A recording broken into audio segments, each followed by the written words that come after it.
Alice Hiragi.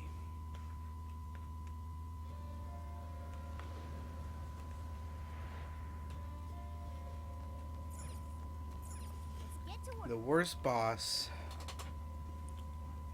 I have ever played. Well, not really the worst. The hardest boss.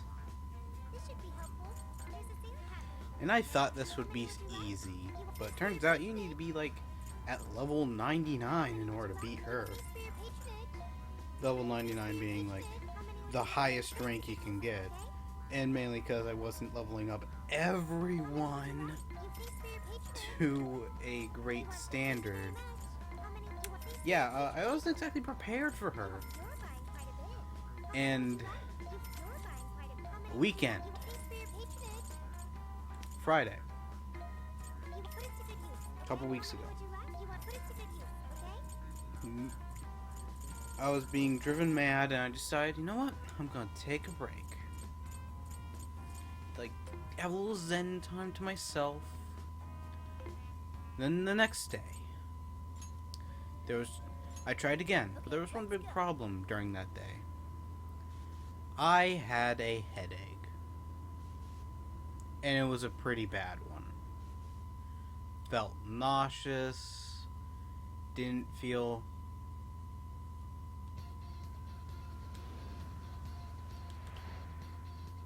really feel myself. Just didn't feel great. That's what I mean. Just didn't feel great. But I was living with it. I was okay. I was fine. Then, surprisingly, this game didn't really help with my headache. Actually, in some ways, made it worse. It's kind of similar to how Markiplier reaction to security breach when he lost. I could probably put up the clip when he lost it, went insane a couple times, even though the answer was just so simple. Except the answer wasn't simple here. My reaction was pretty much that. Except I didn't have the but my headache, I spent the time in the previous videos drawing of Scorpion, was pretty much done, finished coloring it the exact same day. Or actually finished lining with the black pen, is what I should say. But anyway,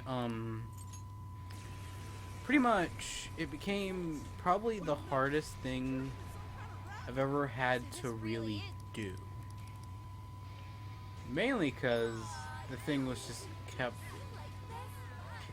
pissing me off.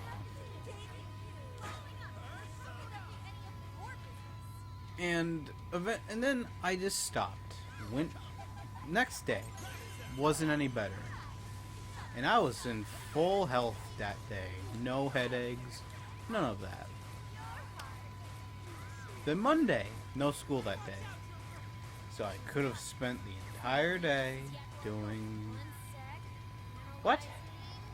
Trying to beat this. And I was like, then I just took a week off in the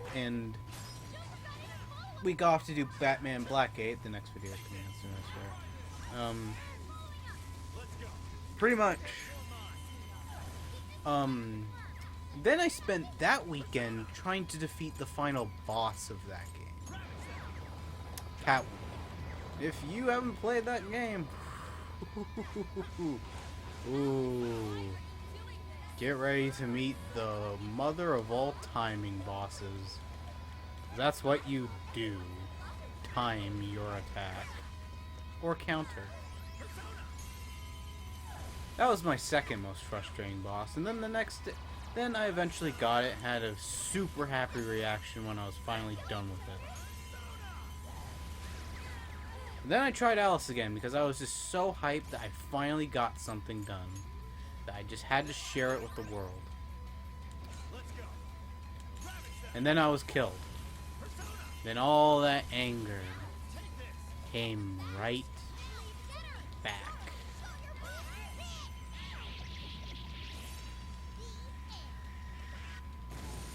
Just came right back, and I eventually had to come to the realization that I basically fucked up.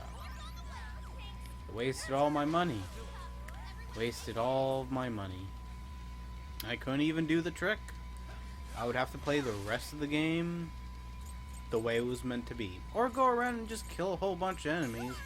But since I've recently learned that if you get exposed to electronics when you're really young, apparently you can develop ADHD. So maybe that's what I have.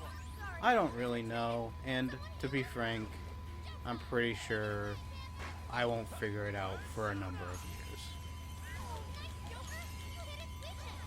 So, probably with my low attention span, I just flat out never attempted to figure out a, strategy, and because my dumbass kept saving on one save file, I couldn't exactly go back farther to, fix my mistakes. But hey, at least I learned from them. At least I'm no longer saving on one save file on that playthrough. Don't know why, I never want to go back into that hell again. But who cares? I don't care. Do you care? I don't care. So pretty much her attack, phase 1, I can do.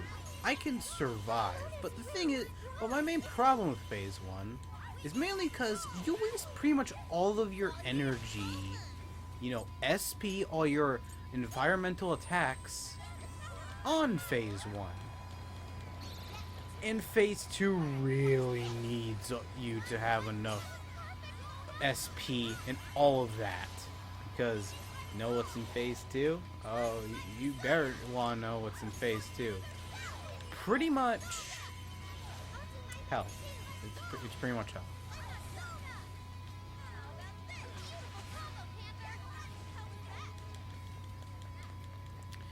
So pretty much, and by this time I'd gotten the final persona in the registry, Centennial.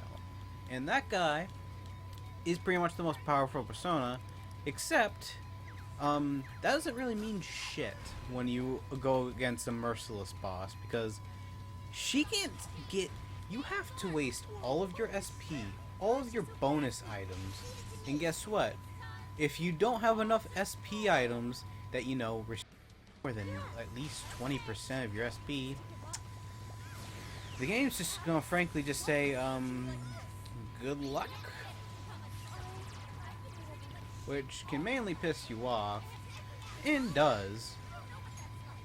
And it doesn't really help with the fact that, you don't really have control anymore. You are trapped. You are, in fact, to be frank, in hell. And you cannot never escape. You're just trapped in a never-ending cycle of violence and death. Because the phase 2 is just pure bullshit. And all your enemies and all your helpers die, and then try different party members, and then they all die very quickly. Try your most powerful party members. No help, because guess what? They don't have the weakness for the boss, so basically you're basically screwed.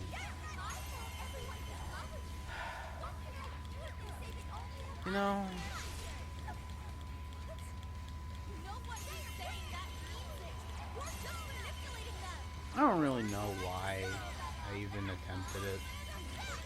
To have some form of completion, since Borderlands 3 basically screwed me over, and upload a few more trophies that I have to get, but I'm just too lazy to do it by myself.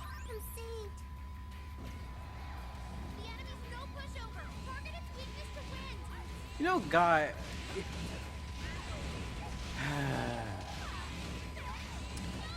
And I did look up what to do. Not videos. I can never really pay attention to help videos. Never really could.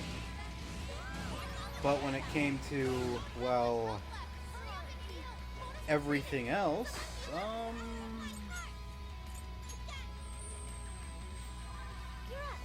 was pretty helpful.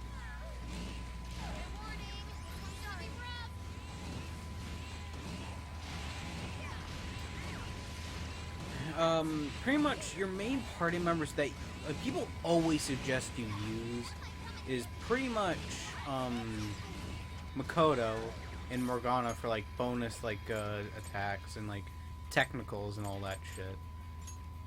And then Anne and Joker for mainly your main big attacks. So pretty much this is a cautionary tale of what you should do and what you shouldn't do.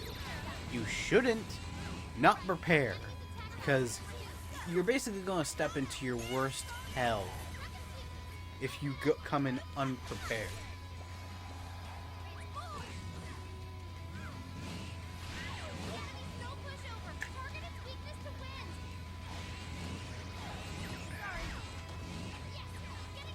I thought that lesson was learned when I did the Zio bullshit boss in the tutorial. No. You have to learn this lesson. I truly learned that lesson when it came to New Game Plus with Alice. Because she is the main source of your misery if you come unprepared. Because you don't exactly realize how hard the bosses actually are on Merciless. But the reason why I stopped trying on Merciless was mainly for one reason. It doesn't have a trophy. You have a trophy for starting Merciless. It's not a trophy for actually doing it. There's not a trophy that says, oh, can you beat Merciless mode? No. No. In fact, it's more like you can just give up when you start Merciless mode on New Game Plus,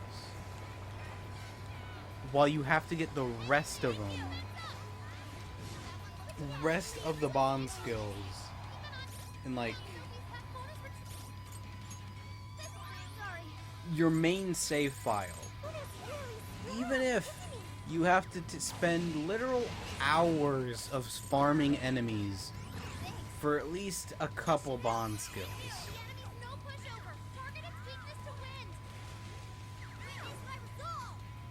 Shit.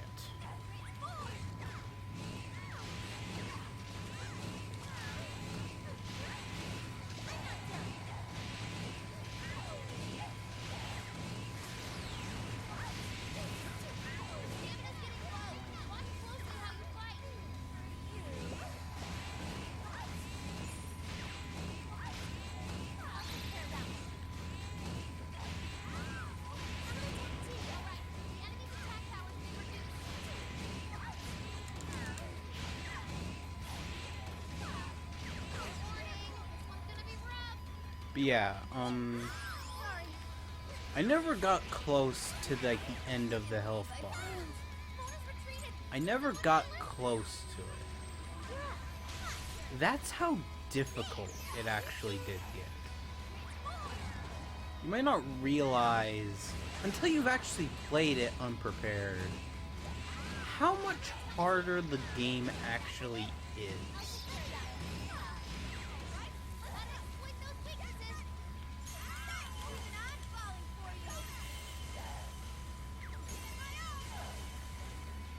You just don't realize it till later.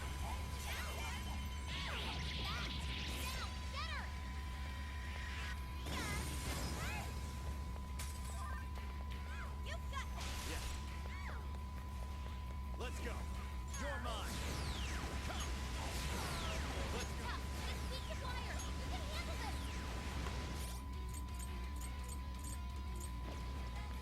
Switch out. Okay, switching out.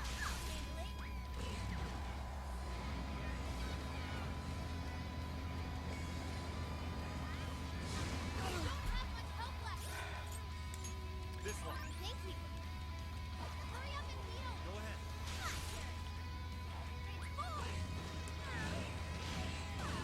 So yeah, I have a new plan, and I slowly came to a realization of what I actually have to do. And it's to start over. Yep.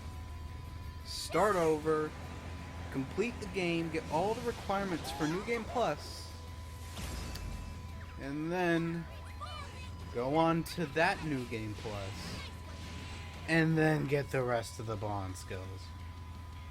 Yep. Build up my bond skill points to the point where I actually do have all of the bond skills unlocked, and then do all of it. I don't have to get to New Game Plus, but if I have to, I will.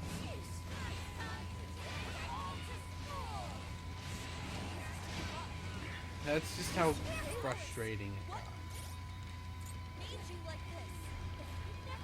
The fact that I literally just gave up should tell you a lot about how hard it is when you're on New Game Plus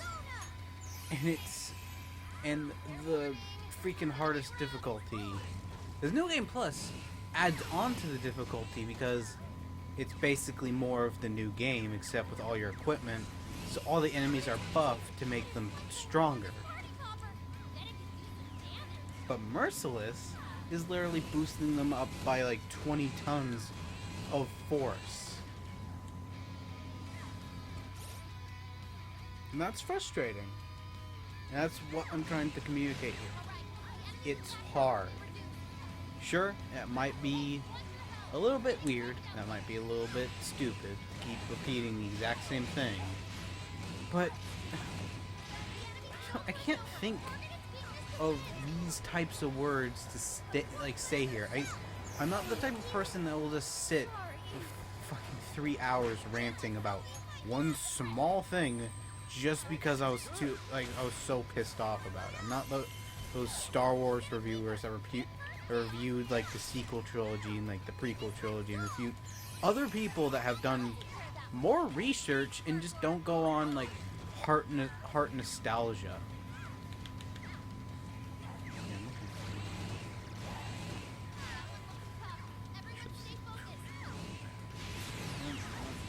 It's not George Lucas's vision anytime.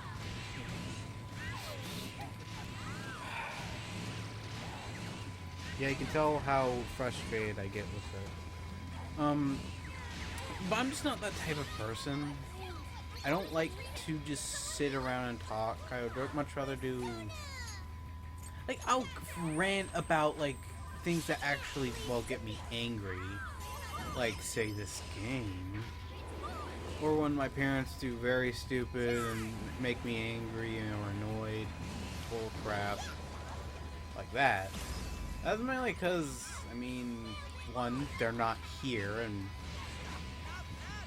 maybe can't hear me. And to be frank, I mainly just rant to myself anyway. Just so I can at least relieve some of this anger on nothing. Because that's like mainly, I think, the reason why I have anger issues, because I never, you know, put any of this built up anger onto something just so I can release it a little bit. Pretty sure that's the reason why people have stress balls. Like, sure, I'm a kid. I don't have all that Coast Guard wisdom that they do. But I'm also, you know, young. Yet they're acting like I have to learn how to not be angry at this age. When most likely that's not a reason, that's not helping me at all.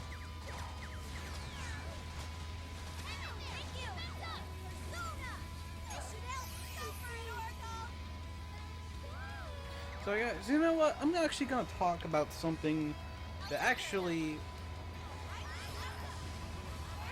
during that time, interests me.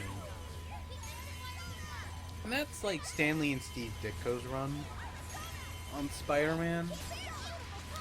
it's actually a pretty surprising thing. Because a lot more people that, you know, actually do read the original run and don't just dismiss it because it's old and isn't my era of Spider-Man.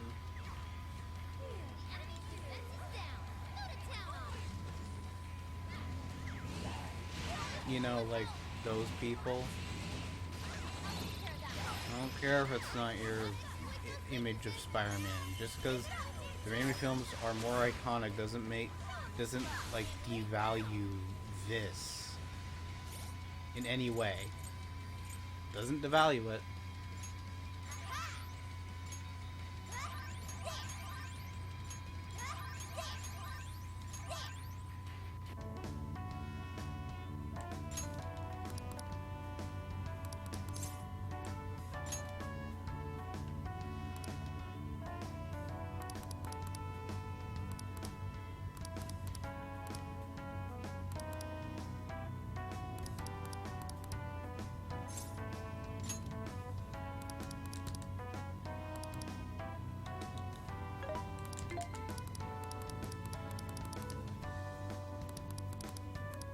But yeah, because Peter Parker, like, how a lot of the majority of Spider-Man fans view Peter Parker is kind of weird, because in morals, they're pretty down point on who he actually is as a person. But in terms of actual personality, they're actually pretty wrong. Yeah, they're just wrong about a lot of it.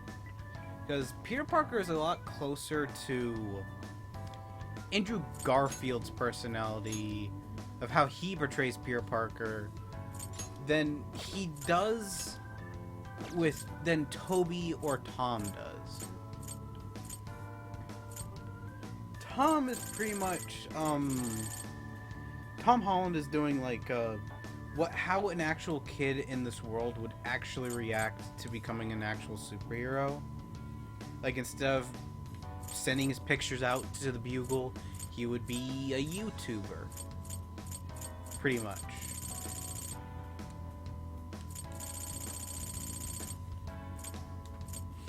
And the fact that he would idolize these heroes more than Uncle Ben.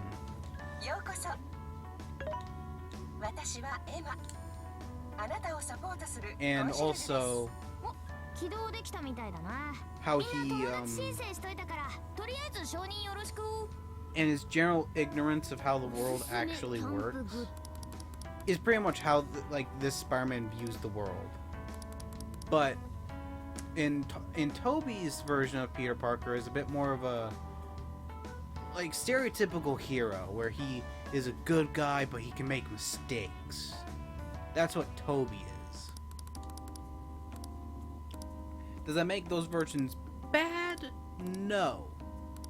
It's bad when they idealize one version of this hero over, I don't know, actually the actual version of this hero. The comics, the thing that literally made the thing exist, yet they're acting as if that doesn't matter and only Sam Raimi's version matters. Like, just brainwashing themselves into thinking that Sam Raimi had the most comic accurate version of Spider-Man, even though he didn't. He just didn't. He didn't have the most comic accurate version. That's just a flat out fact. He just didn't.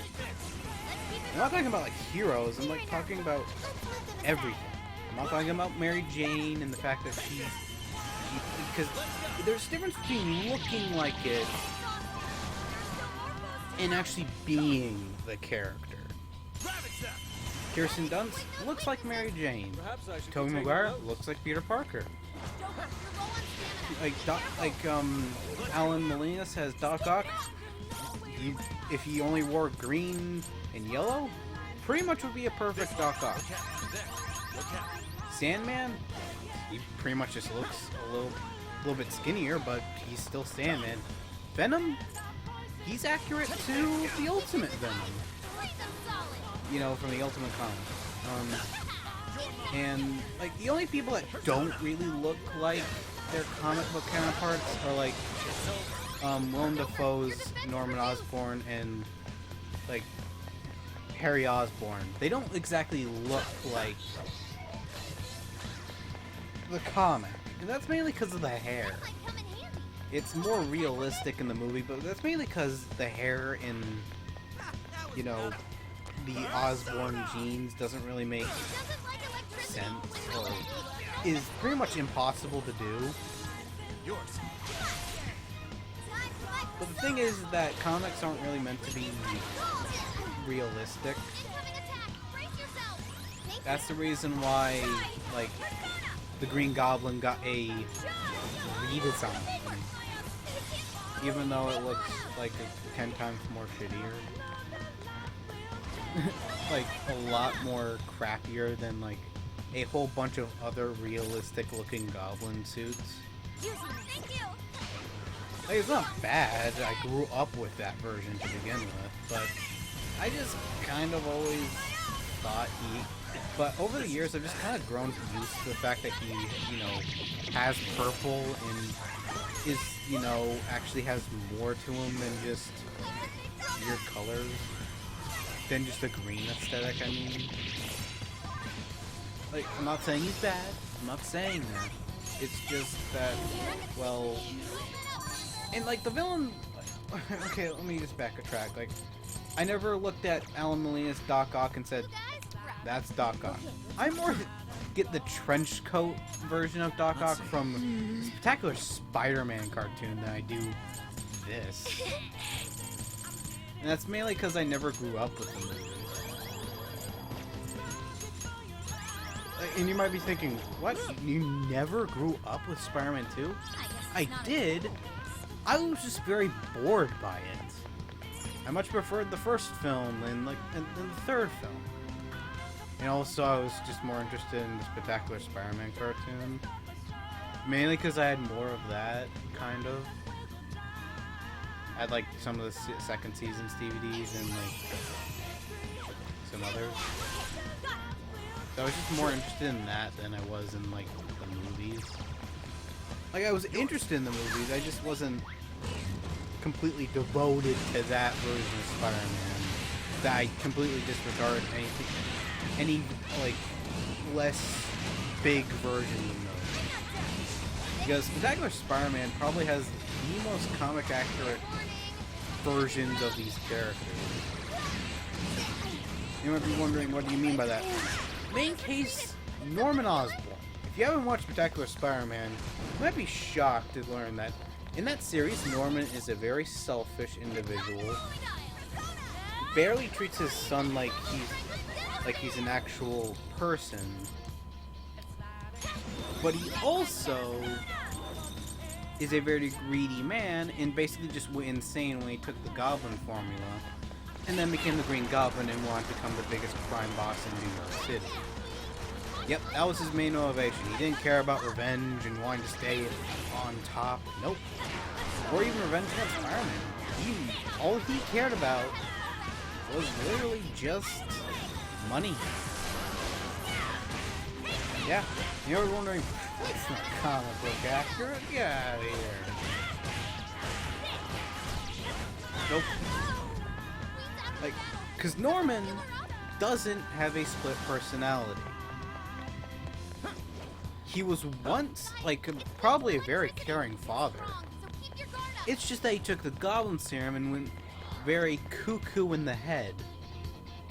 And basically became a unabashed asshole and basically insane plus evil. Yeah, I'm sorry.